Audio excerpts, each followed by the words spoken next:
Ցավով պիտի արձանագրեմ, որ մեր մի շարք երիտասարդներ հեշտությամբ ընդունել են այն խայծը, որը Հայաստանում տարածվում է օտարերկրյա գործակալական ցանցի կողմից ու շատ ծանր են տանում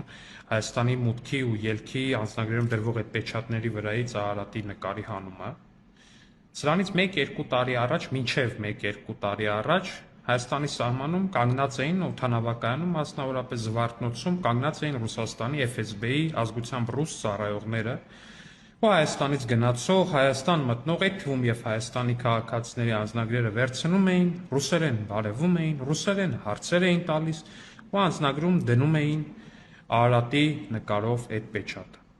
Հիմա Հայաստանի Հանրապետության սահմանում, այդ թվում և Զվարթնոց օդանավակայանում կանգնած են Հայաստանի Հանրապետության ազգային անվտանգության ծառայության զորքերի ծառայողներ, որոնք այո, պեչատը դնելու են առանց Արարատի նկարի, բայց նրանք ծառայում են